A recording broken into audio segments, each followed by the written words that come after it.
आपल्या चॅनलमध्ये तुम्हाला सगळ्यांचं स्वागत आहे। आज आपण बनवत आहोत गौरी आणि गणपती निमित्त खास असे लाडू। आता आपण साहित्य बघूया। आता सुरुवातीला रवा मोजून घेऊया।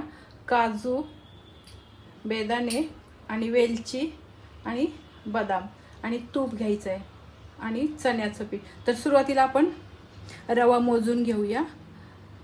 250 ग्रॅम म्हणजे 1 पाव रवा घ्यायचा आहे आपल्याला।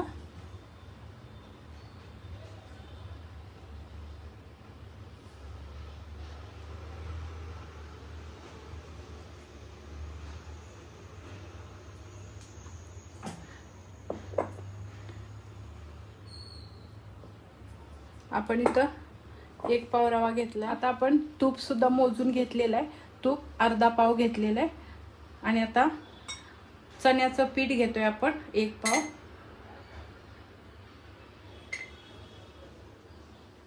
आपण रवा भाजायला घेऊया। हे तिन्ही आपण मेजरमेंट केलेलं आहे। दोन्ही 1-1 पाव घेतलेला आहे आणि तूप बरोबर त्याच्या निम्म घ्यायचं। तर आता सुरुवातीला आपण रवा भाजून घेऊया। गॅस सुरू केलेला आहे, कढई सुद्धा ठेवलेली आहे आणि कढई गरम सुद्धा झालेली आहे। आपण तूप टाकून घेऊया।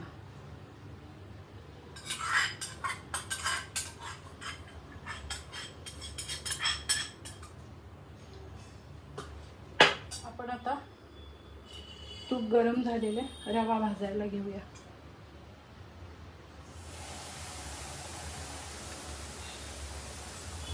छानसा सोनेरी रंगावर रवा भाजून घ्यायचा सुरुवातीला।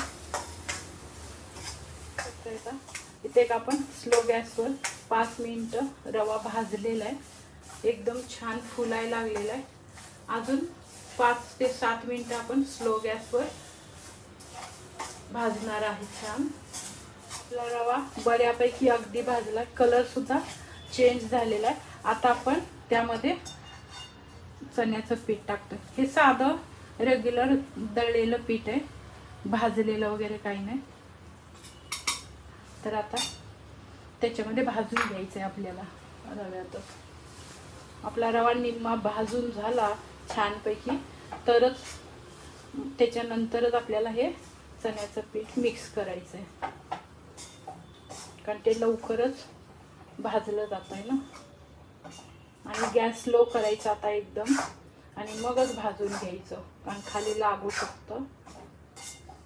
आता आपण छानसं भाजून घेऊया ह्या सगळ्या अशा गाठी फोडून। आता आपलं पीठ छान भाजून झालेलं आहे। एवढं भाजायला आपल्याला त्याच्यानंतर पीठ घातल्यानंतर आपल्याला परत 10 मिनिटं स्लो गॅसवर झालेले भाजून। तर आता छानसं पीठ भाजलेलं आहे, स्मेल सुद्धा छान येतोय। आता तोपर्यंत आपण इथं साखर 350 ग्रॅम घेतलेली आहे। आपलं दोन्ही मिळून अर्धा किलो आहे, त्याच्यामुळे आपण 350 ग्रॅम साखर घेतलेली आहे। तर आता आपण हे खाली उतरून ठेवूया आणि साखरेला ठेवूया पाक करायला। आपण कढई ठेवलेली आहे पाक करायला। तर आता साखर टाकूया। त्याच्यानंतर साखर बुडेल एवढंच आपल्याला पाणी घालायचं। आता आपल्याला पाक करून घ्यायचं आहे। इथं आपला आता पाक तयार झालेला आहे। हा एकतारी पाक झालेला आहे। तर मी प्रत्येक व्हिडिओच्या वेळेला दाखवलेला आहे, आता दाखवत नाही। हा एकतारी पाक आपला तयार झालेला आहे। तर आता आपण ह्यामध्ये बेसनचं पीठ टाकून घेऊया।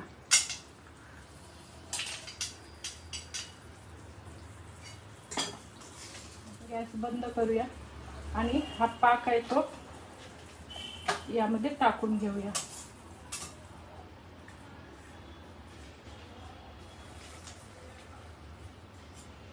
आता थोडं हलवून घेऊया।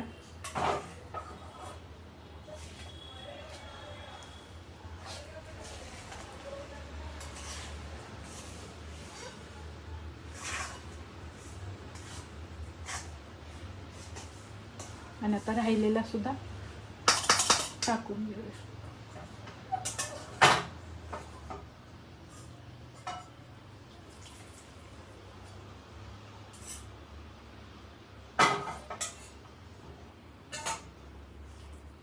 परत हलवून घेऊया।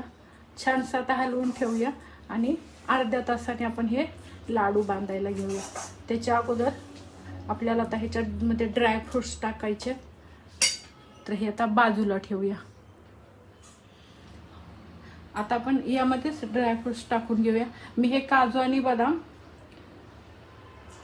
बारीक केले होते आणि हे बेदाणे. आता आपला पाक वगैरे हे गरम आहे, त्याच्यातच आपण टाकून घेऊया आणि आता हलवून घेऊया. आता हे पीठ आपलं छानसं फुगायला लागलंय, बघू शकताय. अर्धा तास किंवा 1 तासासाठी जरी बांधले तरी चालतंय लाडू. इथं आपलं आता 20 मिनिटं झालेली आहेत. तर आता ही वेलची पूड त्याच्यामध्ये टाकून देऊया.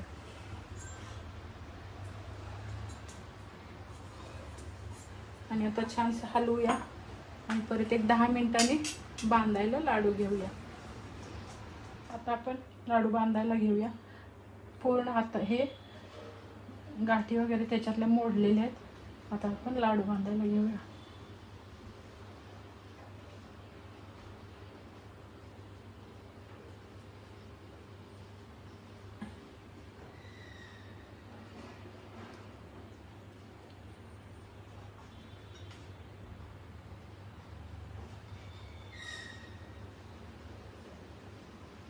इथं झाले आपले पूर्ण असे हे लाडू.